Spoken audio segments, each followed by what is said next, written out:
Hello, my friends. Hope you're all doing well. I'm just sitting here once again in my kitchen and thinking about all of you as I, surprise, surprise, enjoy a fine glass of red wine. On Sunday morning after worship, I happened to pop in on the John with Joan class that's taking place through Zoom. And someone asked a good question. They asked, why is it that in the resurrection narratives, Jesus is so often hard to recognize by his disciples? And it's actually a really good question, and one we don't necessarily have a complete answer for, but I thought there's a couple things that are worth noting in there. And first and foremost, Jesus's body is now different. He has a resurrected body that's not exactly like ours anymore. We don't exactly know what that means. It's one that we are all promised to receive one day in the resurrection, but his body is a part of God's new creation that is coming. And so it doesn't behave exactly the same way that our bodies do. For example, he's able just to appear in a room where the disciples are with locked doors.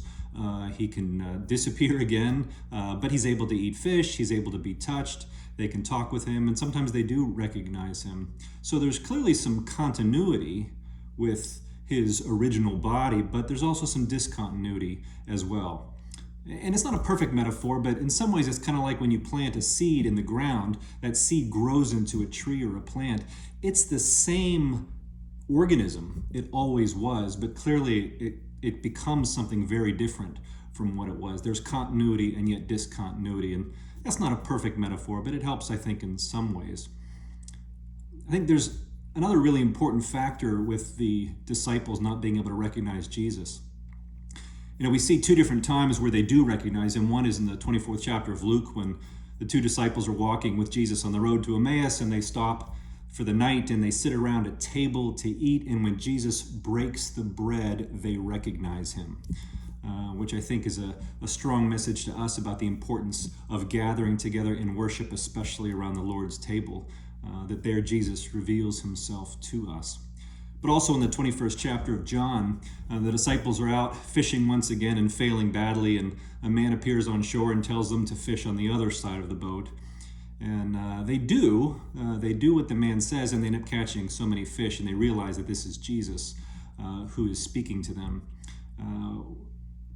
They seem to recognize him after they have obeyed his commands. That's when he reveals himself to them. And I think that there's a powerful metaphor in there, or even a parable for the church, that we come to recognize Jesus' presence in our lives, one, when we gather and worship together and share in the Lord's Supper, but also when we obey what Jesus has commanded us to do. We will begin to see him in our lives. And I think the fact that Jesus is often present around the disciples and they're not aware of it should be a lesson for the church, that the risen Savior is often around us as well. We're just not recognizing him, either because we're not doing what he has commanded or because we're just not paying attention.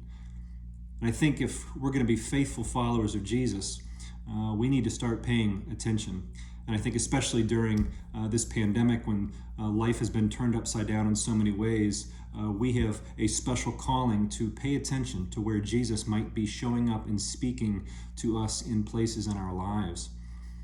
You know, I often say that Jesus is on the loose. The risen Savior is out among us. And there's just no telling what might happen in your life with a risen Savior on the loose. But you've got to start paying attention if you're ever going to recognize him. Oh, and in case you're wondering what I'm drinking, it's a Fog and Wind Pinot Noir from the Sonoma Coast 2015, made by Sojourn Cellars. Excellent wine. Once again, I hope you're all doing well, and I'll see you next time.